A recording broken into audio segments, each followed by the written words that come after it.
Hello everyone. इस video में हम क्लास 10th स्टैंडर्ड मैथमेटिक्स का मिड टर्म का क्वेश्चन पेपर सॉल्व करने वाले हैं। ये question paper Delhi government school का है, तो इसको सॉल्व करते हैं। तो अब हम पेपर का पैटर्न देखते हैं। जो फाइनल का पेपर रहेगा वो इसी पैटर्न का रहने वाला है। सबसे पहले तो हमें टाइम 3 आवर्स दिए जाएंगे। मार्क्स है इसके 80 मार्क्स का क्वेश्चन पेपर रहेगा। जो आपका 20 मार्क्स है वो इंटरनल आपके जाएंगे। उसके बाद देखते हैं general instructions. This question paper has 5 sections A B C D and E। तो 5 सेक्शंस इसमें रहने वाले हैं।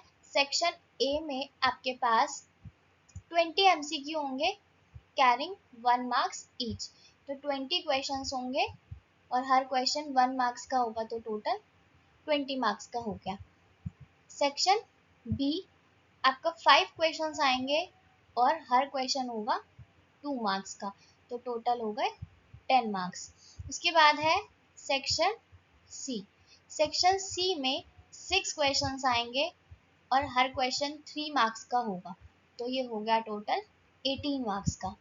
उसके बाद है सेक्शन डी। इसमें 4 क्वेश्चंस आएंगे, हर क्वेश्चन होगा 5 मार्क्स का, तो ये हो गया टोटल 20। उसके बाद है सेक्शन ई। सेक्शन ई जो है वो केस स्टडी बेस्ड रहेगा। उसमें 3 क्वेश्चंस आएंगे 4 मार्क्स ईच, तो टोटल हो गया 12। तो इन सब का टोटल करेंगे तो ये हमारा 80 मार्क्स का टोटल पेपर जो है वो बन जाएगा। तो इट मीन्स हमारे पास एग्जाम में 1 mark, 2 mark, 3 marks, 5 marks and 4 marks के क्वेश्चन आने वाले हैं। तो 4 मार्क्स के जो क्वेश्चन होंगे वो केस स्टडी बेस्ड होंगे। All the questions are compulsory. सब क्वेश्चंस कंपल्सरी रहने वाले हैं। किसी क्वेश्चन में आपको इंटरनल चॉइस मिल जाएगी। However an internal choice in 2 questions of 5 marks. तो इसमें लिखा भी हुआ है कि 2 क्वेश्चंस हैं 5 मार्क्स के, उसमें आपको इंटरनल चॉइस मिल जाएगी। 2 questions of 3 marks and 2 questions of 2 marks has been provided। तो 5 मार्क्स, 3 मार्क्स और 2 मार्क्स के क्वेश्चन में आपको इंटरनल चॉइस मिलेगी। इंटरनल चॉइस मीन्स किसी पर्टिकुलर क्वेश्चन में या किसी क्वेश्चन के पर्टिकुलर पार्ट में आपको चॉइस मिल जाएगी। And internal choice has been provided in the 2 marks question of section E. तो 2 मार्क्स के क्वेश्चन के लिए आपको सेक्शन ई में इंटरनल चॉइस मिल जाएगी। Draw neat figures where required. जहाँ पे भी आपको फिगर बनाने की ज़रूरत है, आप नीट एंड क्लीन फिगर बनाएंगे। Take pi equal to 22/7 wherever required if not stated. अगर क्वेश्चन में हमें गिवन नहीं होता है और हमें कहीं भी पाई की वैल्यू यूज़ करनी होती है तो हम उसे 22/7 लेते हैं। Use of calculator is not permitted. आपको एग्जाम में कैलकुलेटर नहीं ले जाने दिया जाएगा। Please do not right the serial number of the questions.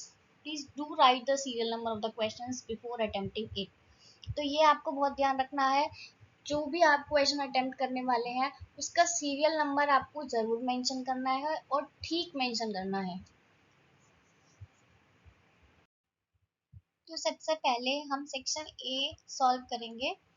तो section A consist of 20 questions of 1 marks each. तो इसमें 20 क्वेश्चंस है 1 मार्क्स के। तो सबसे पहले फर्स्ट क्वेश्चन देखते हैं। Question number 1, if two positive integers a and b are written as a equals xy cube and b equals x square yz, where x, y and z are prime numbers, then LCM of a and b is। तो हमें दो numbers given है।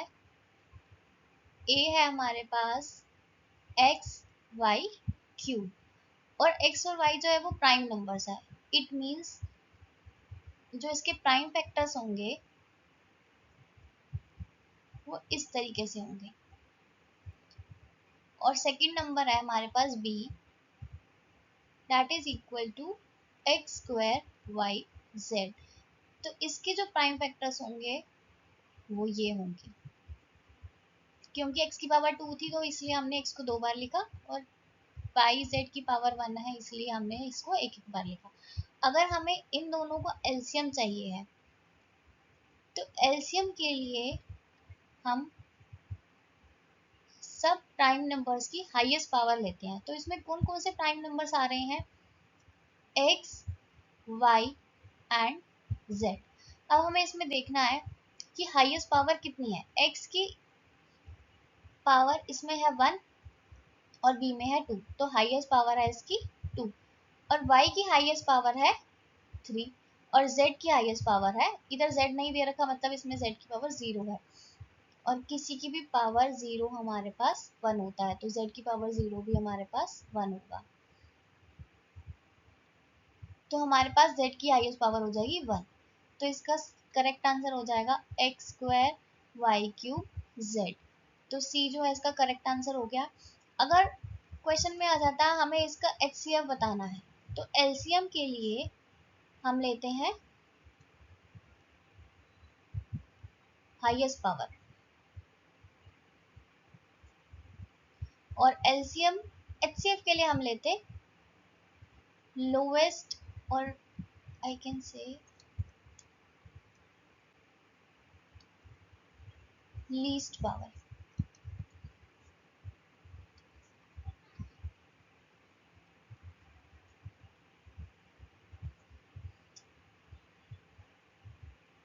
तो मुझे HCF अगर निकालना होता ए और बी का, तो इसमें x, y and z। x की लीस्ट पावर है मेरे पास 1, y की लीस्ट पावर है 1 और z की लीस्ट पावर है 0। तो इसका HCF मेरे पास हो जाता xy। Second, HCF of x square minus 3x plus 2 and x square minus 4x plus 3 is. तो हमें दो क्वाड्रेटिक इक्वेशन गिवन है, उसका हमें HCF बताना है।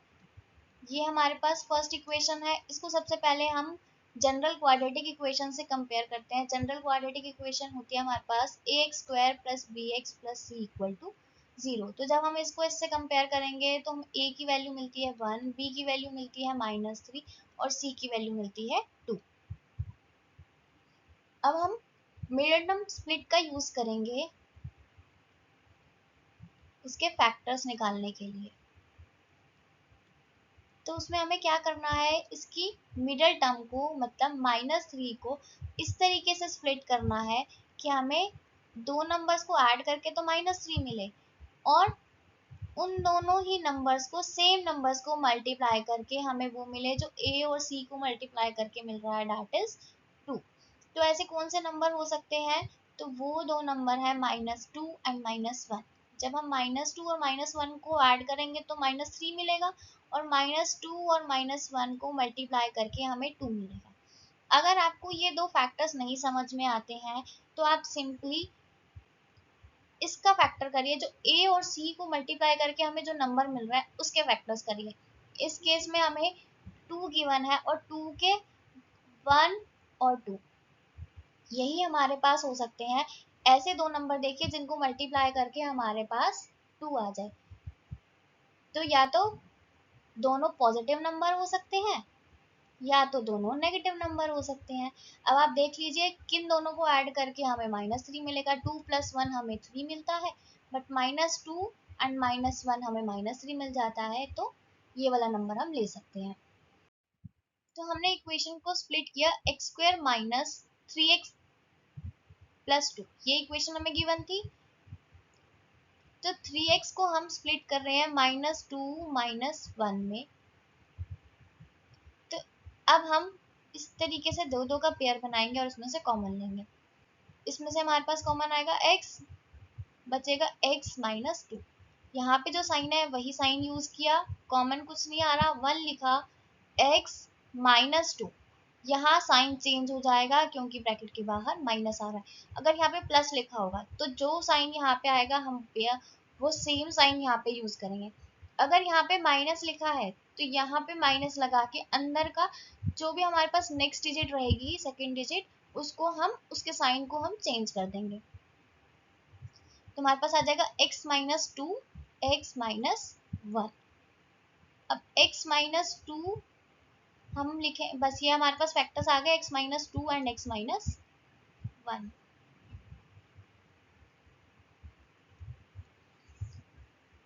तो अब हम नेक्स्ट इक्वेशन के फैक्टर्स बनाते हैं। सेकेंड इक्वेशन हमें गिवन है x square -4x plus 3। Same इसको भी उसी तरीके से स्प्लिट करेंगे। हमें दो नंबर को ऐड करके मिडल वाली टर्म चाहिए -4, और मल्टीप्लाई करके हमें a मल्टीप्लाई c चाहिए। तो a मल्टीप्लाई c है 3। तो 3 के भी इसमें दो ही फैक्टर्स हो सकते हैं, 1 और 3 को मल्टीप्लाई करके ही 3 आता है, या फिर -3 और -1 को मल्टीप्लाई करके हमें प्लस का 3 मिलेगा। अगर हम 1 + 3 करते हैं तो हमें प्लस का 4 मिलेगा, बट हमें -4 चाहिए, तो हम -1 और -3 लेंगे तो हमें -4 मिल जाएगा। मतलब ये जो है हमारे पास करेक्ट हो जाएंगे। तो हम ये दोनों नंबर ले सकते हैं। तो हम ले लेंगे -3 एंड -1, ये दोनों आ गए हमारे पास। तो x² -3x -1x, या x आप कुछ भी लिख सकते हैं, इस तरीके से हमने इसको स्प्लिट कर दिया। हमने ये दो लिए थे, -4 की जगह पे -3 और -1, और यहाँ पे मैंने मिडल में -3 -1 लिख दिया। अब हमें क्या करना है, पहले दो में से कॉमन लेना है। तो इसमें से क्या क्या कॉमन मिल रहा है, x² है इसमें और इसमें 3x है, तो दोनों के पास x है, हमारे पास x कॉमन आ जाएगा। अब x² में से हम x कॉमन ले रहे हैं तो हमारे पास x बचेगा। अगर आपको ये नहीं समझ में आता है कि कॉमन लेने के बाद क्या बचता है, तो आप इस तरीके से डिवाइड करके देख सकते हैं। x² में से मैंने x कॉमन लिया, तो आप x² को x से डिवाइड कर लो। ऊपर है पावर 2, नीचे है पावर 1। जब पावर डिवाइड में आ रही होती है, दो अलजेब्रिक डिवाइड हो रहे हैं, और तो पावर जो है हमारे पास माइनस हो जाती है, तो पावर 2 - 1 हो जाएगी, मतलब कि 1। अब 3x में से हमने x कॉमन लिया, इसको आप डिवाइड करोगे तो हमारे पास 3 बच जाएगा। अब इन दोनों में से कुछ भी कॉमन लो, हमारे पास इसमें कुछ भी कॉमन नहीं आ रहा है, तो जिसमें कुछ भी कॉमन नहीं आएगा मतलब कि 1 आएगा। अब साइन हम वही यूज करेंगे जो हमारे पास यहाँ मिडल में यूज हो रहा है। तो यहाँ पे माइनस लिखा हुआ है, तो हम माइनस का साइन ही यूज करेंगे। तो हमारे पास सिर्फ 1 ही कॉमन आया है, तो जब 1 कॉमन आया है तो एग्जैक्टली सेम हम वहां पे लिख देंगे जो भी हमारे को गिवन है, x और 3 गिवन है। अब यहाँ पे हम ब्रैकेट का यूज कर रहे हैं, जब भी ब्रैकेट के बाहर माइनस आता है अंदर के साइन चेंज हो जाते हैं, तो यहाँ प्लस से माइनस हो जाएगा। तो ये जब भी आप यहाँ पे माइनस का यूज कर रहे हैं तो आपको इक्वेशन बहुत ध्यान से लिखनी है, क्योंकि यहाँ बहुत ज्यादा मिस्टेक सब कर देते हैं। अब इसके बाद क्या करना है, इसमें कॉमन आ रहा है x-3, तो हमने x-3 ले लिया।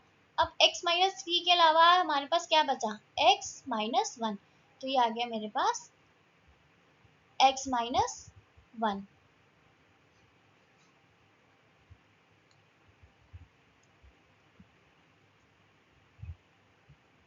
तो हमारी इस इक्वेशन के फैक्टर्स बने x-3, x-1, और उससे पहले वाली इक्वेशन के हमारे पास फैक्टर्स बने थे x-2, x-1। तो इसमें आप देख लो कि हमारे पास क्या कॉमन आ रहा है। आप ऐसे देख सकते हैं, एचसीएफ लेने के लिए हम देखते हैं दोनों में क्या कॉमन आ रहा है। तो हमारे पास x-1 दोनों में कॉमन आ रहा है, तो ये हमारे पास एचसीएफ हो जाएगा। आप इसको इस तरीके से भी समझ सकते हैं, जिस तरीके से हमने फर्स्ट क्वेश्चन किया था, जो लीस्ट पावर होती है वो हमारे पास आ जाती है फैक्टर्स की। तो इसमें हमारे पास फैक्टर्स कौन कौन से हैं, x-1, x-2, x-3। तो x-1 की इसमें दोनों में ही पावर 1 है, तो 1 आ जाएगा। अब x-3 की पावर इसमें 1 है, इसमें अगर x-3 नहीं है मतलब इसकी पावर 0 है, तो इसकी पावर 0 हो गई। अब इसमें x-2 नहीं है मतलब इसकी पावर 0 है इसमें, तो इसमें 0 है और इसमें 1 है, तो लीस्ट छोटा नंबर कौन सा हो गया, 0। और किसी की भी पावर 0 1 होती है तो हम इसको नहीं लिखेंगे, तो हमारा आंसर x-1 हो जाएगा। Question number 3. The quadratic polynomial whose zeros are -3 and 4 is, तो इसको हम दो तरीके से सॉल्व कर सकते हैं। फर्स्ट मेथड ये है कि हमारे पास दो जीरोस गिवन है, मतलब रूट्स गिवन है, वो हमारे पास होते हैं, मैंने अल्फा और बीटा इनको मान लिया। तो हमारे पास अगर अल्फा बीटा रूट्स हैं तो x माइनस अल्फा और x माइनस बीटा हमारे पास क्वाड्रेटिक इक्वेशन आ जाती है, या फिर क्वाड्रेटिक पॉलिनोमियल आप कह सकते हो। तो हमारे पास अल्फा गिवन है -3, तो एक माइनस ऑलरेडी है, तो यहाँ पे दो माइनस आ गए, और x माइनस 4, तो minus minus plus x plus 3 और x माइनस 4। अब आप इसको मल्टीप्लाई कर सकते हैं, x को मल्टीप्लाई करा x माइनस 4 से, प्लस 3 को मल्टीप्लाई करेंगे x माइनस 4 से, इसको सॉल्व करेंगे x square minus 4x plus 3x minus 12। तो एक्स स्क्वायर माइनस 4 प्लस 3, जब आप माइनस 4x और 3x को ऐड कर रहे हैं तो इसी तरीके से ऐड करेंगे जैसे कि माइनस 4 और 3 को करते हैं। तो plus minus is minus, and sign हम यूज करते हैं ग्रेटर नंबर का, तो 3 और 4 में से ग्रेटर कौन है? 4, तो साइन हम यूज करेंगे जो कि 4 के पास साइन है, 4 के पास माइनस साइन है, एंड 4 में से 3 सब्ट्रैक्ट करते हैं तो 1, तो -1 आ जाएगा हमारे पास, -1x माइनस 12।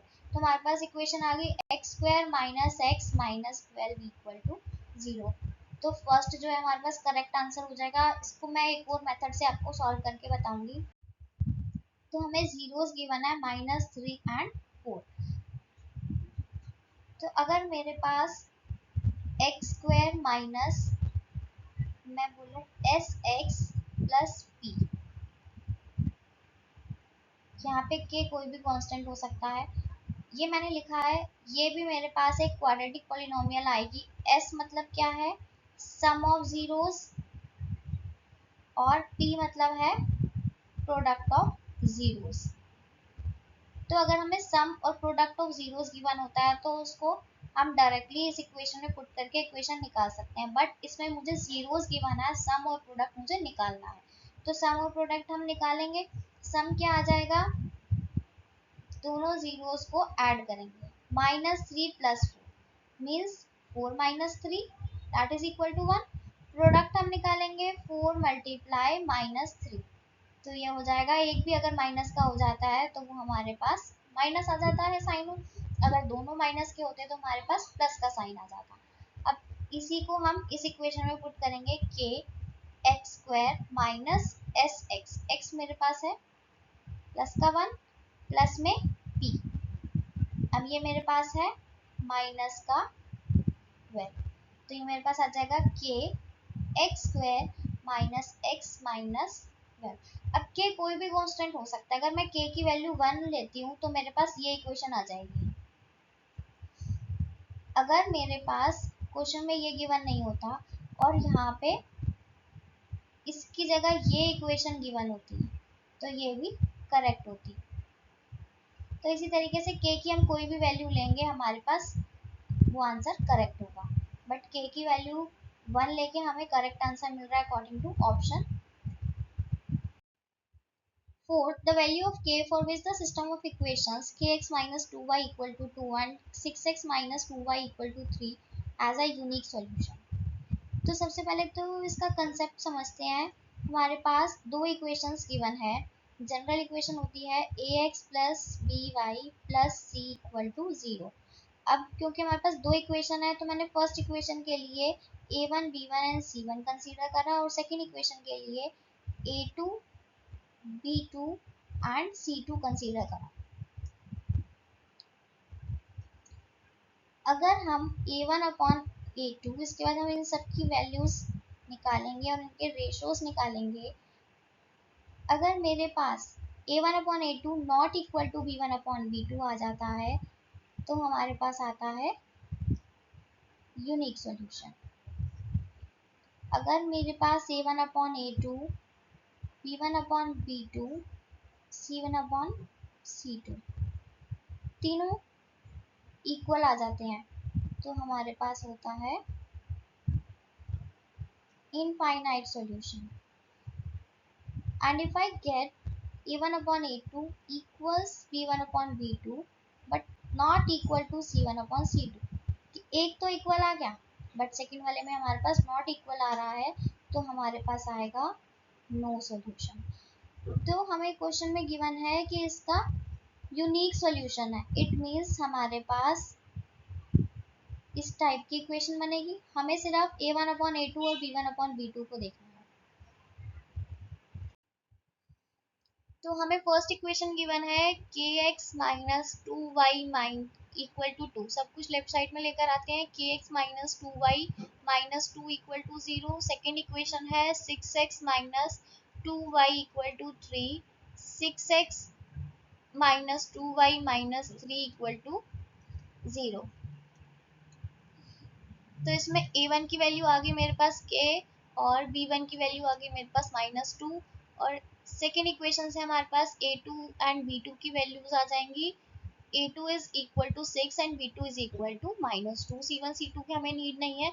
तो क्वेश्चन में हमें गिवन है क्योंकि वो कह रहा है कि वो यूनिक सॉल्यूशन दे रहे हैं दोनों इक्वेशंस, तो it means a1 upon a2 not equal to b1 upon b2 होगा। a1 अपॉन a2 और b1 upon b2 not equal है। इन दोनों को कट करके आ गया हमारे पास 1। तो k by six is not equal to 1 आ रहा है। तो जैसे ही हम इसको क्रॉस मल्टीप्लाई करेंगे, 6 1 से मल्टीप्लाई होगा क्रॉस मल्टीप्लाई, तो k की वैल्यू आ जाएगी not equal to 6। It means हमारे पास कोई भी वैल्यू हो सकती है k की बट नॉट इक्वल टू 6। 6 के अलावा कोई भी वैल्यू आ सकती है। तो करेक्ट आंसर हमारे पास इसका हो जाएगा B, that is k not equal to 6। Fifth, if a pair of linear equations in two variables is consistent, then the lines represented by two equations are। तो अभी हमने जो लास्ट क्वेश्चन करा वो इसी के ऊपर बेस्ड था। तो लीनियर इक्वेशन होती है ऐसी इक्वेशन जिसमें वेरिएबल्स की पावर वन होती है इन टू वेरिएबल्स, मतलब इसमें दो वेरिएबल्स एक्सिस्ट कर रहे हैं। तो बेसिकली इसकी जनरल इक्वेशन हो गई, जनरल फॉर्म हो गई हमारे पास a x plus b y plus c equal to zero. तो ये कंसिस्टेंट है। तो कंसिस्टेंट का मतलब क्या होता है? Consistent means the solution exists,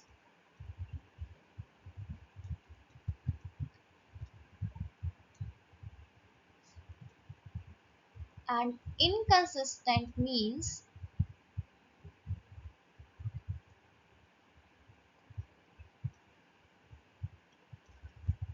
the solution does not exist। तो सॉल्यूशन हमारे पास कब एग्जिस्ट करता है? या तो हमारे पास थ्री कंडीशंस हो सकती है, या तो लाइंस हमारे पास इंटरसेक्टिंग होंगी, या फिर पैरेलल होंगी, या फिर कोइंसिडेंट होंगी। तो इंटरसेक्टिंग लाइंस वो होती हैं जो इस तरीके से एक दूसरे को इंटरसेक्ट करेंगी। तो इसमें यूनिक सॉल्यूशन होता है। सॉल्यूशन वो होता है जहाँ पे दोनों लाइंस एक दूसरे को मीट करती है, क्योंकि इसमें एक ही जगह पे मीट कर रही है, तो इसमें यूनिक सॉल्यूशन एग्जिस्ट करेगा। पैरेलल लाइंस होती है इस तरीके से जो आपस में कहीं भी मीट नहीं कर रही है, तो वो कहीं भी मीट नहीं करेंगी, तो इसमें कोई भी सॉल्यूशन नहीं आएगा। और कोइंसिडेंट लाइंस होती है जब एक लाइन के ऊपर ही दूसरी लाइन उसी के ऊपर से गुजर रही होती है। तो ये हर पॉइंट पे इसके बीच में इनफाइनाइट पॉइंट्स होते हैं, और लाइन को हम कितना भी एक्सटेंड कर सकते हैं। तो ये हर पॉइंट पे हमें एक सॉल्यूशन देती है, इसलिए इसमें इनफाइनाइट नंबर ऑफ सॉल्यूशंस होते हैं।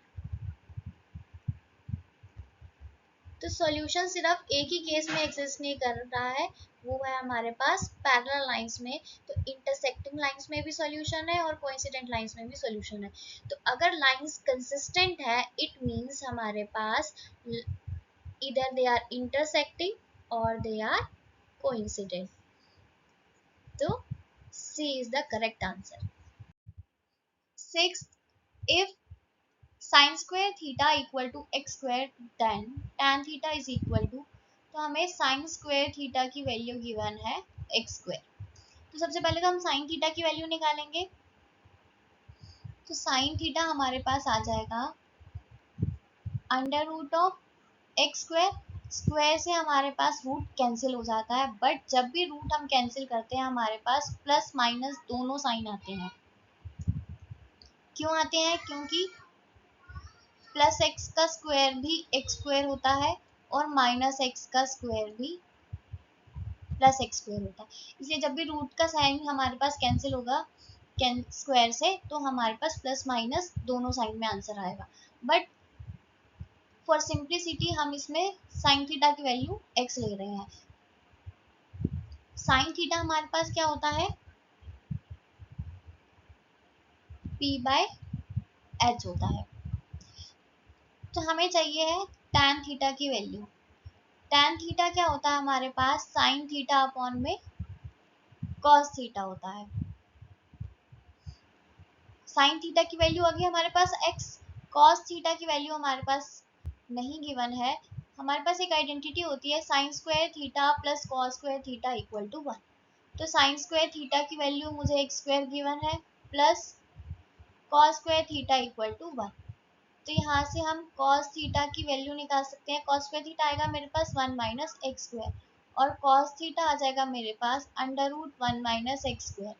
तो यहाँ पे मैं cos थीटा की वैल्यू लिखूंगी, मेरे पास आ जाएगी 1 minus x square.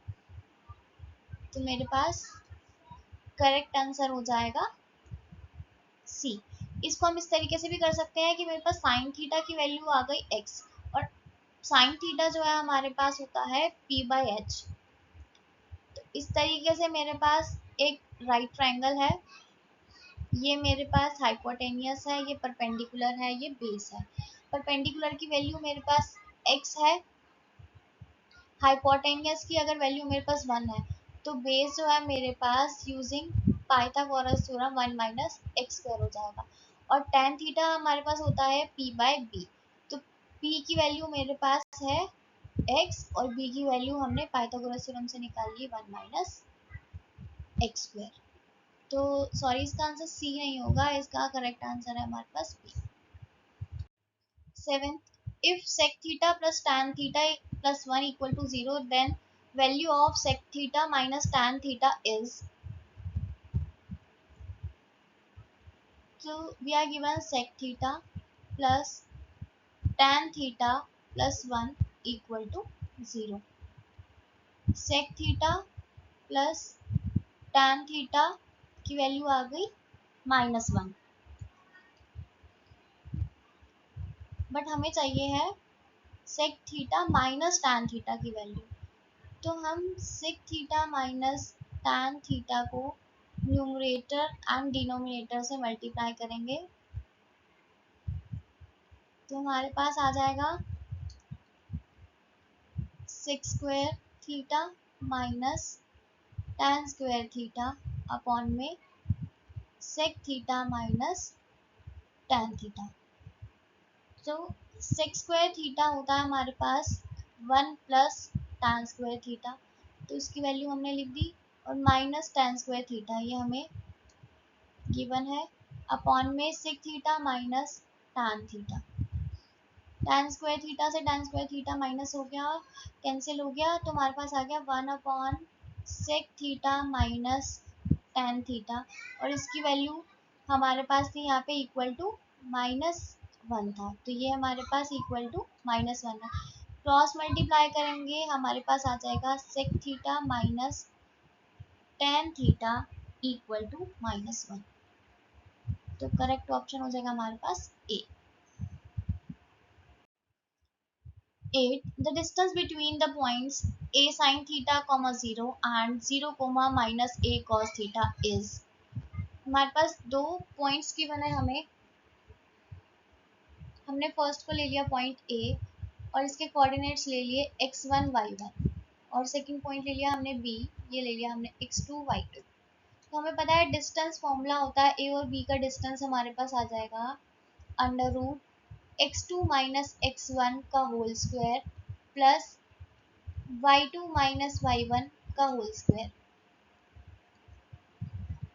Under root x2। तो ये हमारे पास x1 y1 है और ये हमारे पास x2 y2 है। x2 is 0 minus a sine theta का whole square plus minus a cos theta minus 0 का होल स्क्वायर। तो ये हमारे पास आ जाएगा under root minus a sine theta का whole square plus minus a cos theta का होल स्क्वायर। तो इसका स्क्वायर करेंगे हम, we will get a square sine square theta plus a square cos square theta equal to a square हमारे पास common आ जाएगा, यहाँ पे आ जाएगा sine square theta plus cos square theta. हम sine square theta plus cos square theta होता है हमारे पास 1, तो ए स्क्वायर मल्टीप्लाई 1, तो यह आ जाएगा हमारे पास अंडर रूट ए स्क्वायर। अब स्क्वायर से रूट कैंसिल होगा, हमारे पास प्लस माइनस ए आएगा, बट डिस्टेंस कभी भी नेगेटिव नहीं हो सकता, तो हमारे पास आंसर हो जाएगा ए यूनिट्स। तो B is the correct answer. 9. The coordinates of the midpoint of the line joining the points 3p, 4 and minus 2, q are 5, p. The value of p plus q is,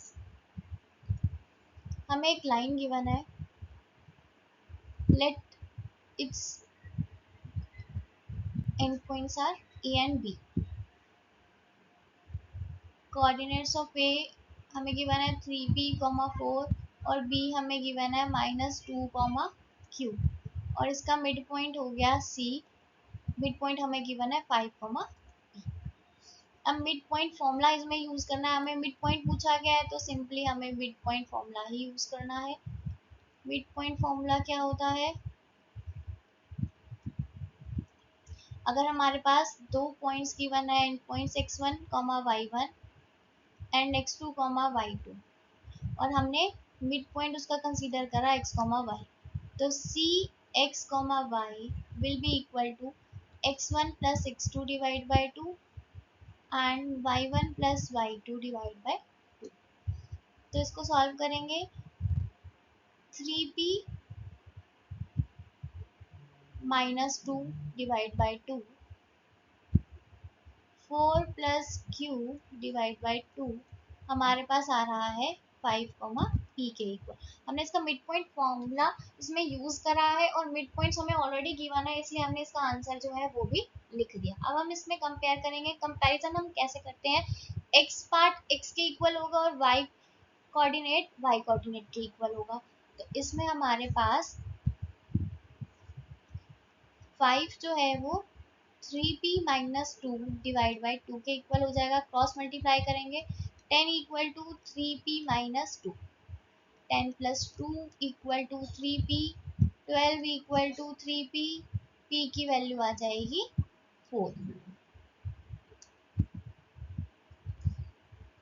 इसी तरीके से y को compare करेंगे, p equal to 4 plus q divide by 2 और p की value हमारे पास है 4, तो 4 multiply 2 equal to 4 plus q, 8 minus 4 equal to q, q की वैल्यू आ जाएगी हमारे पास 4।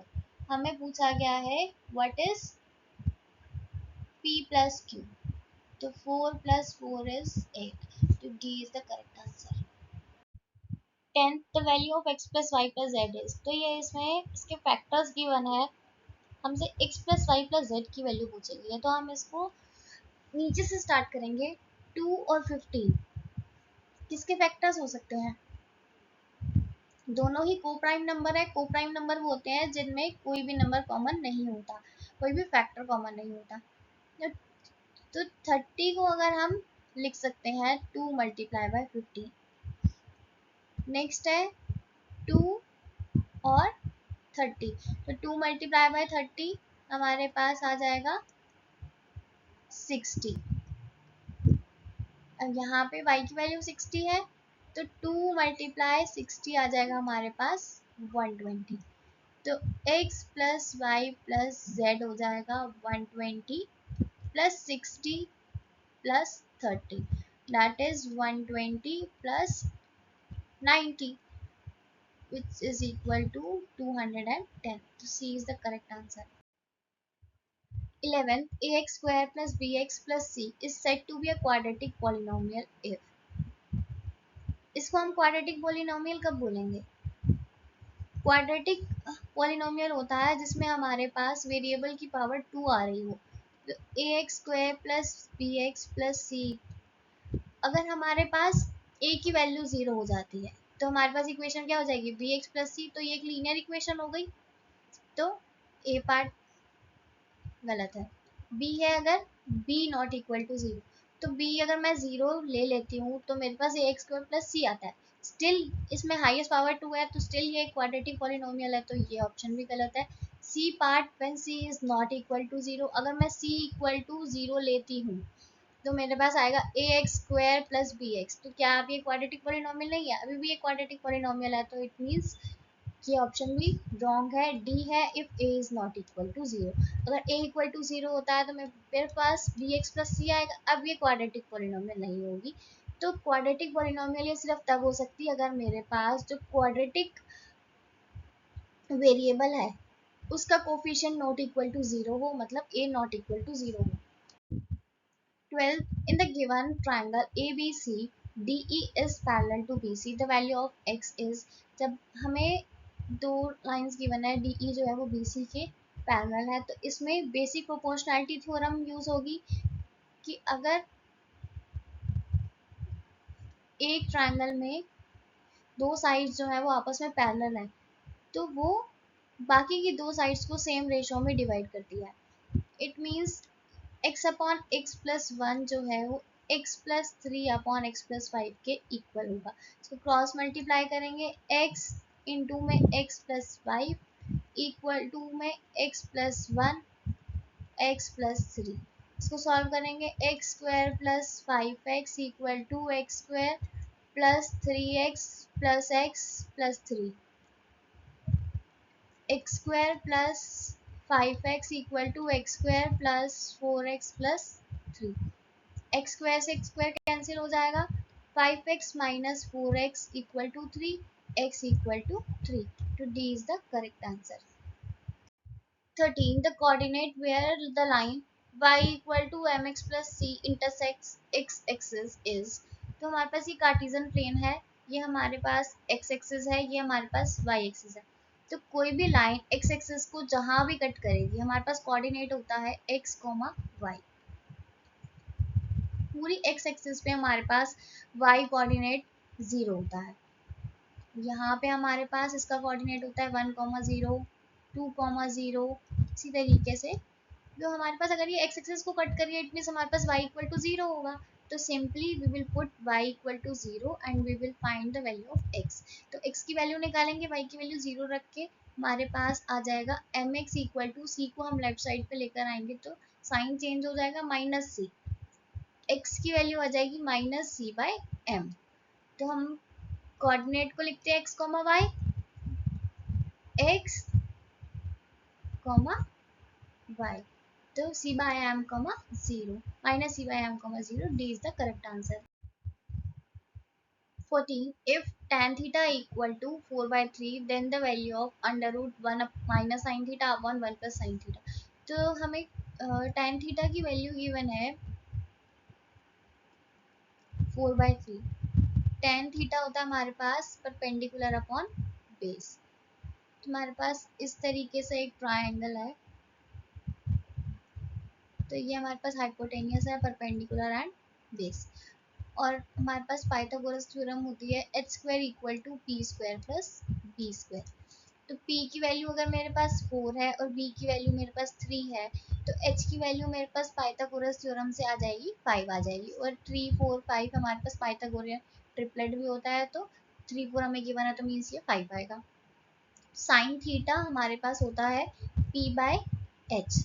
तो perpendicular is 4 and hypotenuse is 5.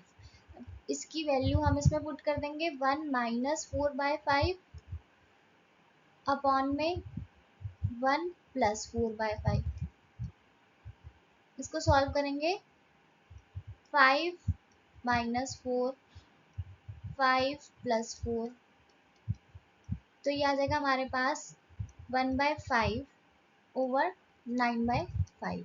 तो इसका मतलब है ये हमारे पास 1/5 अपॉन में 9/5 ये हमें गिवन है अंडर रूट में। तो हम क्या करेंगे, इसको सॉल्व करने के लिए जो हमारे पास नीचे वाला फ्रैक्शन गिवन है उसको ऊपर लेकर आएंगे और वो रेसिप्रोकल हो जाएगा। अब हम इसको सॉल्व करेंगे, 5 से 5 कैंसिल हो गया, 1/√9, तो इसकी वैल्यू आ जाएगी हमारे पास 1/3। Next 15, in the given figure the perimeter of rectangle ABCD is. ABCD हमें एक रेक्टेंगल गिवन है, इसका हमें पेरीमीटर फाइंड आउट करना है। तो हमें पेरीमीटर क्या होता है, पेरीमीटर ऑफ रेक्टेंगल होता है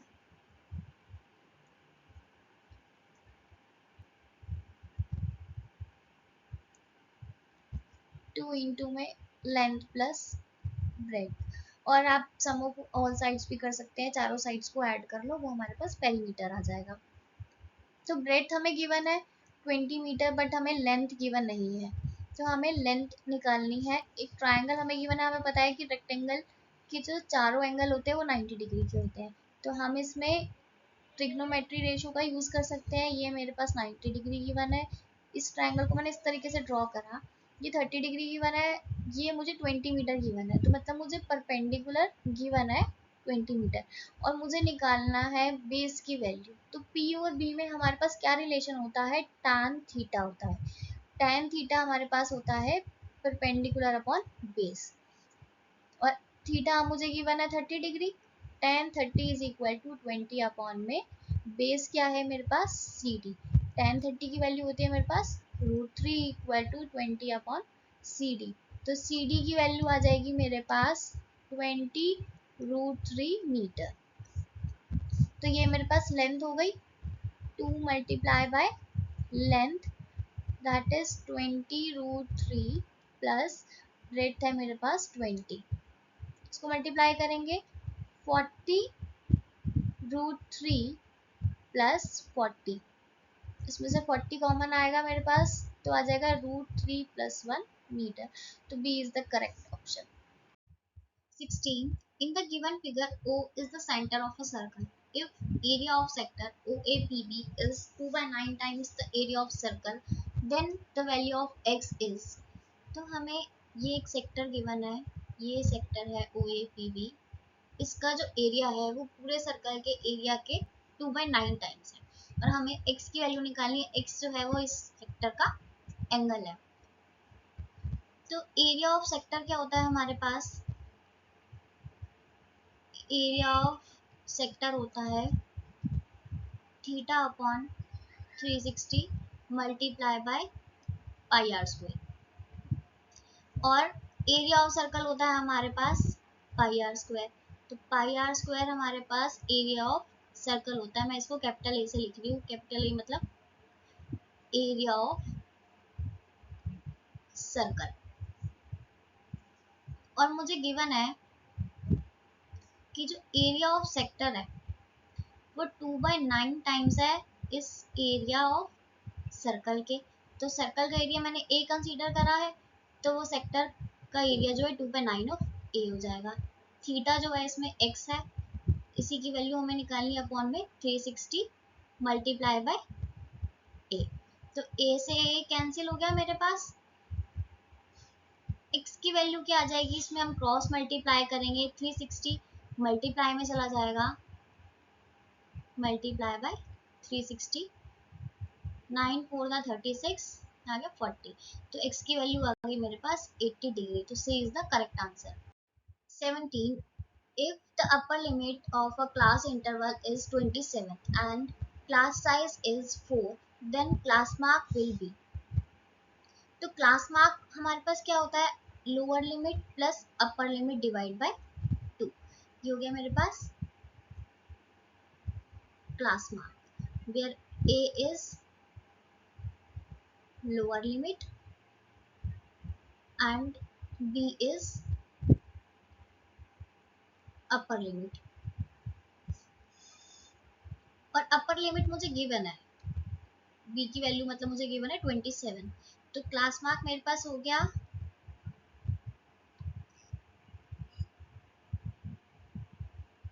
a plus 27 divide by 2। Class mark की वैल्यू मुझे निकालनी है। ओके, क्लास साइज है मेरे पास 4। तो क्लास साइज अगर मेरे पास 4 है, अपर लिमिट मेरे पास क्लास साइज क्या होता है, upper limit minus lower limit.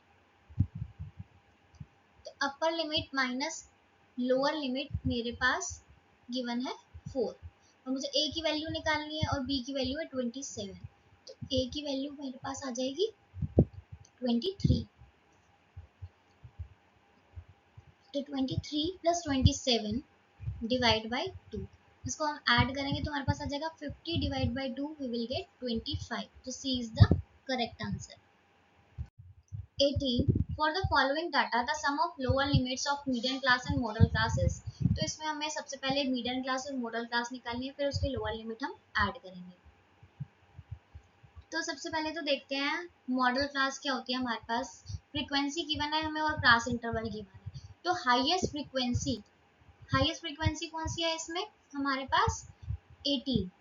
तो 18 का जो क्लास इंटरवल है ये हमारे पास होती है मॉडल क्लास। उसके बाद हमें निकालनी है मीडियन क्लास।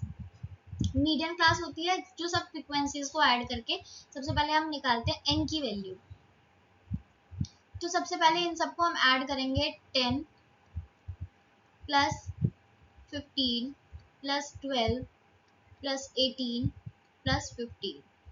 तो 10 प्लस 15 प्लस 15 हमारे पास हो जाएगा 30, और इन दोनों को ऐड करके हमारे पास हो जाएगा 30। तो हमारे पास आ गया 70।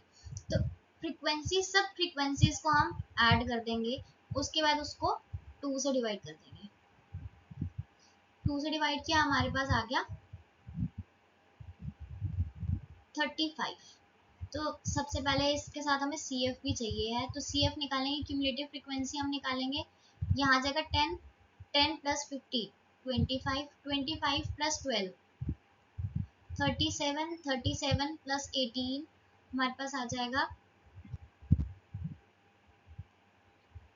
55, 55 प्लस 15 हमारे पास आ जाएगा 70।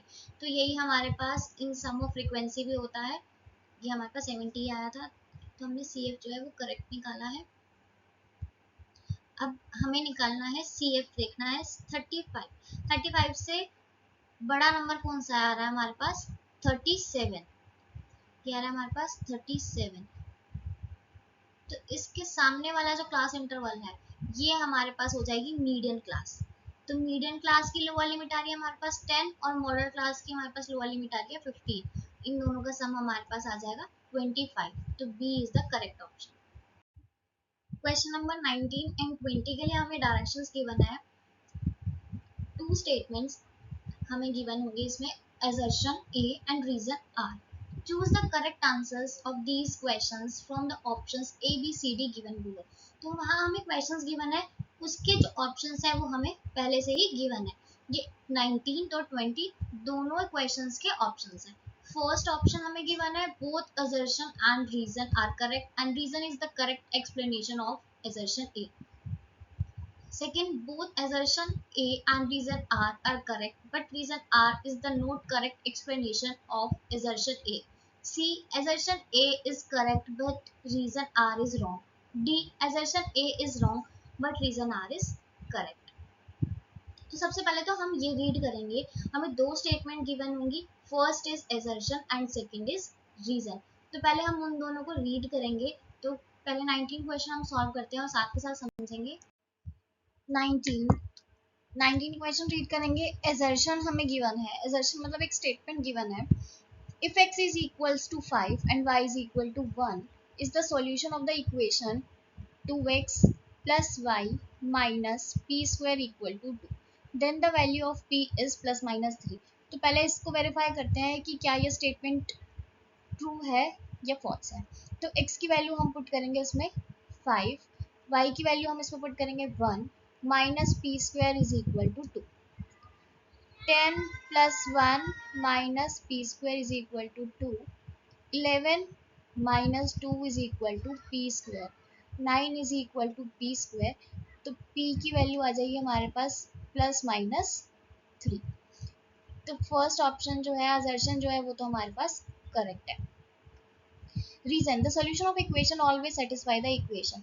तो क्या हमने रीजन में हम ये देखेंगे कि इसमें जो भी हमें स्टेटमेंट गिवन है, क्या इसका कुछ यूज हुआ है हमारे पास असर्शन में। सॉल्यूशन ऑफ द इक्वेशन, तो हमें इसमें सॉल्यूशन गिवन था, तो वो हमने गिवन इक्वेशन में पुट कर दिया, क्योंकि जो सॉल्यूशन होता है वो हमेशा इक्वेशन को सेटिस्फाई करता है। सेटिस्फाई करता है मतलब अगर मुझे एक्स और वाई की वैल्यूज गिवन है तो मैं इसमें एक्स और वाई की वैल्यू पुट करूंगी, तो मेरे पास left hand side equal to right hand side आएगी। इसका मतलब है कि वो इक्वेशन को सेटिस्फाई कर रहा है।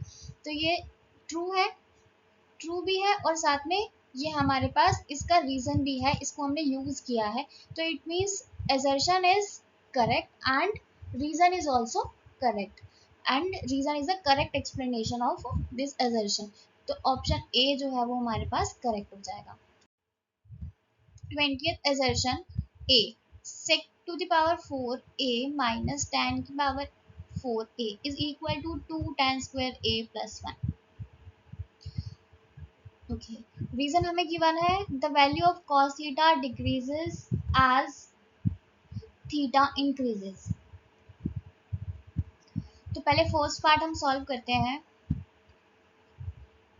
मुझे गिवन है sec की पावर 4a माइनस tan की power 4a is equal to, तो हमारे पास 4 की पावर का कोई फॉर्मूला नहीं होता, तो मैं इसमें स्क्वायर का स्क्वायर लिख देती हूँ इसको, tan स्क्वायर a की होल पावर। तो हमारे पास sec और tan में एक रिलेशन होता है, 1 plus tan square a is equal to sec square a। उसमें वैल्यू सब्स्टिट्यूट करके देखते हैं। sec स्क्वायर a की जगह मैंने पुट करा 1 प्लस tan स्क्वायर a की whole power 2 minus tan square a की पावर 2, इसका तो अभी कुछ नहीं बन रहा है तो इसको हम एज इट इज छोड़ देते हैं। यहाँ है हमारे पास a प्लस बी का होल स्क्वायर, तो a प्लस बी का होल स्क्वायर होता है हमारे पास a square plus b square plus 2ab। तो इस केस में मेरे पास 1 जो है वो a हो जाएगा और tan स्क्वायर a जो है वो b होगा। ये ध्यान रखना कि tan a नहीं है मेरे पास b की वैल्यू जो है वो मेरे पास tan स्क्वायर a है और a की वैल्यू मेरे पास 1 है। अब इसमें इस फॉर्मूले को अप्लाई करेंगे तो हमारे पास आ जाएगा 1 का स्क्वायर 1 ही आता है हमारे पास, प्लस tan स्क्वायर का स्क्वायर करेंगे हम, तो पावर जो है वो क्या हो जाएगी, अगर हमारे पास दो पावर्स है तो पावर आपस में मल्टीप्लाई हो जाती है, तो 2 मल्टीप्लाई 2 हमारे पास 4 आ जाएगा। 10 की power 4a plus 2ab, 2 multiply 1 is 2, b से मल्टीप्लाई करेंगे तो tan स्क्वायर a आ जाएगा, माइनस ये हमारे पास tan की पावर 4a ही था ऑलरेडी, तो इससे ये कैंसिल हो गया, तो हमारे पास आ गया 1 प्लस 2 tan स्क्वायर है। तो ये बहुत ही इजी था, बस कंफ्यूज करने के लिए थोड़ा सा घुमा रखा था। तो फर्स्ट वाला जो स्टेटमेंट हमारे को गिवन है वो करेक्ट है। The value of cos theta decreases as theta increase. अब हमें ये चेक करना है कि ये स्टेटमेंट करेक्ट है या नहीं। अब इस स्टेटमेंट का तो हमने cos थीटा की वैल्यू का तो हमने कोई यूज ही नहीं किया इस रिजल्शन में, इट मीन्स ये इससे कहीं रिलेट ही नहीं कर रही है। तो ए या बी में से कोई भी ऑप्शन जो है, ए तो बिल्कुल भी नहीं होगा, अगर वो करेक्ट भी है तो भी उसको कोई एक्सप्लेन नहीं कर रहा, वो उस एजर्शन की एक्सप्लेनेशन नहीं है, तो ए तो बिल्कुल भी करेक्ट नहीं हो सकता। उसके बाद सेकंड हम देखेंगे cos थीटा। ये अब आप कैसे देख सकते हैं, cos 0 की वैल्यू क्या होती है हमारे पास, 1 होती है। cos 30 की वैल्यू क्या होती है हमारे पास, cos 30 की वैल्यू होती है हमारे पास √3/2। उसके बाद cos की वैल्यू देखो 45 डिग्री पे, 45 डिग्री पे हमारे पास इसकी वैल्यू होती है 1/√2। 60 पे होती है इसकी वैल्यू हमारे पास 1/2। 90 पे होती है इसकी वैल्यू 0। अगर आपको इन सब की वैल्यूज अप्रोक्सीमेट करने में दिक्कत हो रही है, तो 1 तो हमें पता ही है, 1/2 हमें पता है 0.5 होता है, और ये हमें पता है 0 होता है, तो वैल्यू जो है वो डिक्रीज हो रही है। तो जैसे जैसे थीटा बढ़ रहा है तो वैल्यू हमारे पास डिक्रीज हो रही है, तो ये क्या होगा हमारे पास करेक्ट हो जाएगा। तो एजर्शन भी करेक्ट है, रीजन भी करेक्ट है, बट जो रीजन है वो एजर्शन को एक्सप्लेन नहीं कर रहा है, तो हमारे पास बी ऑप्शन करेक्ट हो जाएगा। अब हमने जो इसके एमसीक्यू थे वो सॉल्व कर लिए हैं, इसके जो बाकी के सेक्शंस हैं उसको मैं एक अलग वीडियो में सॉल्व कर दूँगी।